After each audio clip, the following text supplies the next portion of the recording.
Once again.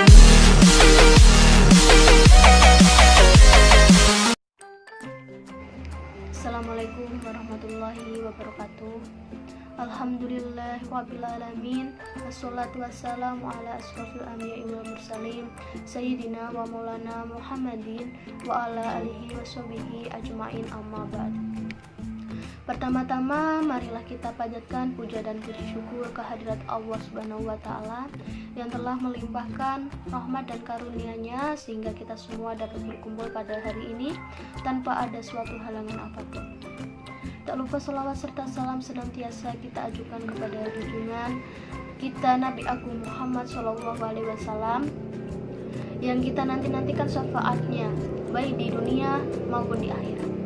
Hadirin yang dimuliakan oleh Allah, berdirinya saya di sini, saya menyampaikan sebuah khitbah yang bertemakan Islam, kebangsaan, dan nasionalisme. Bagaimana halnya dengan paham demokrasi, paham kebangsaan atau nasionalisme? Ini pada mulainya mendapat tantangan keras dari para tokoh pemimpin Islam, bahkan para tokoh nasional. Pada umumnya penolakan ini didasarkan pada hasil kajian yang mendalam. Mereka lakukan yaitu bahwa paham nasionalisme atau kebangsaan itu merupakan produk barat yang karakternya tidak sejalan dengan ajaran Islam dan nilai-nilai budaya bangsa. Dalam hubungan ini, ada yang mengatakan bahwa nasionalisme barat adalah nasionalisme yang kaum kapitalis suatu stasil yang mencelakakan manusia, imperialisme dan chauvinisme, sempit budi dan saling menyerang. Nasionalisme dapat diterima oleh masyarakat Indonesia setelah diberi makna dan muatan yang berbeda dengan nasionalisme barat. Nasionalisme yang diterima di Indonesia adalah nasionalisme tauhid, menerima rasa hidupnya itu sebagai wahyu dan menjalankan rasa hidupnya itu sebagai tempat segenap sesuatu yang perlu untuk hidup, segala hal yang di dalam rohnya menjadi perkakas Tuhan. Hidup dalam roh nasionalisme yang sama dengan kemanusiaan. Nasionalisme ini sendiri yang selanjutnya dikenal dengan nama nasionalisme timur yang digagas oleh Mahatma Gandhi, ada Rabindranath Tagore, dan ada Mustafa Kamil, George Rizal, dan Dr. Sun Yat-sen. Nilai-nilai agama nasionalisme yang diterapkan di Indonesia adalah nasionalisme timur yang disesuaikan dengan nilai-nilai agama dan budaya yang berkembang di Indonesia. Nasionalisme sendiri ini adalah liberalisme yang serta nasionalisme barat lainnya. Nasionalisme di Indonesia adalah nasionalisme tauhid berdasarkan keimanan dan kemanusiaan serta menolak prinsip-prinsip yang terkandung selanjutnya bahwa nasionalisme barat yang bersifat serang menyerang dan nasionalisme perdagangan yang memperhitungkan untung dan rugi, serta nasionalisme yang sempit pastilah akan hancur dengan sendirinya. Sedangkan nasionalisme tauhid yang lebih bersifat kemanusiaan akan tampil sebagai pemenangnya. Dalam perkembangan selanjutnya, wawasan kebangsaan atau nasionalisme yang berwawasan tauhid dan kemanusiaan serta berbeda dengan nasionalisme barat itu semakin diterima oleh masyarakat Indonesia. Dalam hubungan ini terdapat sejumlah pendekatan yang dapat digunakan untuk melihat hubungan Islam dengan kebangsaan, yaitu pendekatan normatif, kebangsaan Islam, pendekatan historis keindonesiaan, dan ada pendekatan psikologis dan pendekatan pragmatis.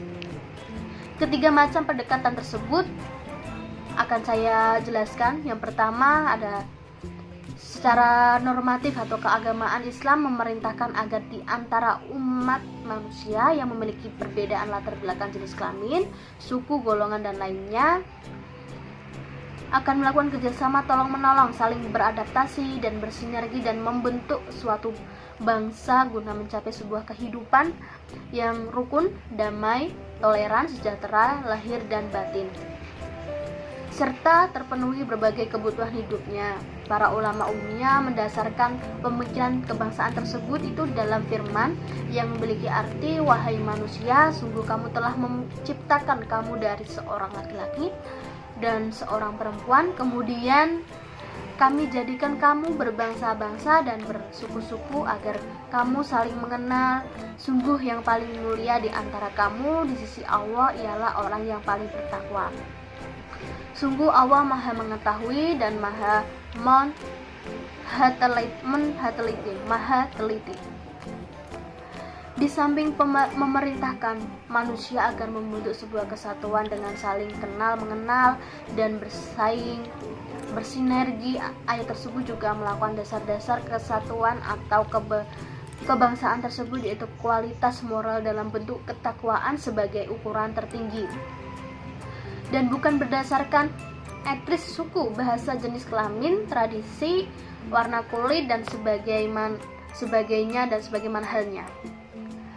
Tetapi bangunan kebangsaan dalam pandangan Islam adalah sikap egaliter atau kesederajatan manusia di hadapan Tuhan, kualifikasi, kompetensi, kualitas, profesionalitas, dan meritokrasi.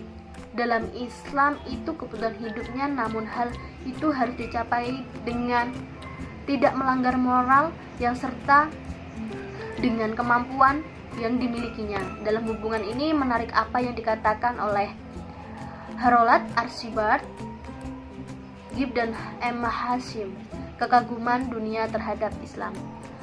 Mempersembahkan pembaktian kepada umat manusia, tidak ada satu masyarakat yang mencatat hasil dalam mempersatukan persamaan kedudukan, persamaan kesempatan, dan usaha terhadap bangsa-bangsa manusia yang demikian banyak dan demikian aneka ragam halnya.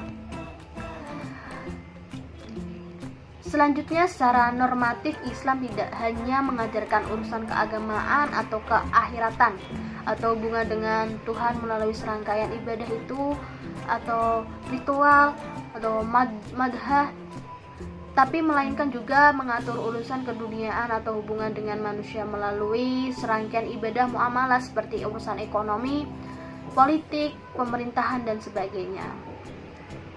Hubungan Islam dengan kebangsaan lebih lanjut dapat dilihat dari pentingnya menegakkan nilai-nilai universal dan kekal ajaran Islam seperti kebenaran, keadilan, kasih sayang, kesabaran, dan perpaduan kebaikan, keindahan, dan sebagaimana halnya, dengan tidak terlalu terpaku pada aturan yang bersifat formal atau boleh dilakukan reinterpretasi sepanjang sejalan dengan nilai-nilai universal pada ajaran Islam. Dan kedua, secara historis, wawasan dan pilar-pilar kebangsaan Indonesia atau Pancasila yang ada di Undang-Undang Dasar 1945 Bhinneka Tunggal Ika dan NKRI dilahirkan oleh para pendiri bangsa. Di dalam kehidupan berbangsa dan bernegara selama ini, bangsa Indonesia telah menampilkan suatu pola kehidupan beragama yang dituangkan dalam garis-garis besar haluan negara. Bahkan lebih dari itu, terdapat aset nilai-nilai agama dalam suratan konstitusi Undang-Undang 1945 yang cukup besar untuk dapat dikembangkan. Dan ada secara psikologis, manusia adalah makhluk yang dalam menjaga keberlangsungan hidupnya itu baik secara jasmani maupun rohani, spiritual atau material, sangat membutuhkan dan bergantung kepada orang lain. Berbagai kebutuhan hidup manusia seperti sandang, pangan, papan, pendidikan, kesehatan, keamanan, hiburan, dan lain sebagainya tidak luput terpenuhi oleh dirinya sendiri. Semua kebutuhan manusia itu berasal dari hasil tolong-menolong dan kerjasama dengan orang lain. Namun demikian, karena secara psikologis manusia terkadang melampaui batas, cenderung melanggar, anarkis, dan sebagainya dalam dipatuhi, dan agar nilai-nilai etika tersebut dapat ditegakkan, maka diperlakukan adanya pemerintahan, dan agar pemerintah tersebut tidak berbuat sewenang-wenang, maka pemerintahan pun harus tunduk pada aturan yang lebih tinggi yang berasal dari Tuhan. Dan ada secara pragmatis, wawasan kebangsaan sangat dibutuhkan guna menjamin terwujudnya sebuah kehidupan yang aman, tertib, dan damai. Indonesia adalah rumah kita bersama, tempat kita hidup dan menjalin kehidupan, tempat kita berteduh, dan tempat kita mendapatkan makanan, minuman, pakaian, pendidikan, kesehatan, keamanan, dan sebagainya. Jika rumah Indonesia ini hancur, maka rakyat yang ada di dalamnya juga akan mengalami berbagai kesulitan. Setiap penduduk Indonesia wajib menjaga keutuhan dan kekuatan dan kekokohan yang ada di dalam Indonesia. Dalam keadaan negara yang demikian memungkinkan manusia dapat memenuhi berbagai kebutuhan hidupnya, pemahaman, penghayatan, dan pengalaman ajaran Islam, membutuhkan sebuah wadah yakni negara yang tertib, aman, dan damai, dan negara yang demikian harus memiliki wawasan kebangsaan yang sangat kokoh. Dengan kehidupan kebangsaan yang demikian, maka umat Islam dapat menjalankan ibadahnya dengan khusyuk, melakukan kegiatan dakwah, pendidikan, melahirkan berbagai karya-karya yang inovatif lainnya. Sebaliknya, tanpa adanya sebuah negara yang aman dan damai, maka berbagai kegiatan umat beragama tidak akan berjalan sebagaimana mestinya.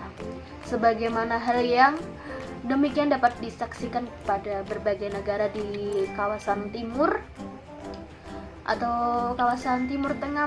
Mereka hidup dalam suasana cemas, penuh ketakutan, kekurangan sandang pangan papan, kehilangan masa suasana yang ketakutannya diakibatkan oleh adanya perperangan di antara kelompok-kelompok yang saling bermusuhan. Oke, terima kasih. Cukup sekian khotbah dari saya. Apabila ada salah kata, saya memohon maaf sebesar-besarnya. Wassalamualaikum warahmatullahi wabarakatuh.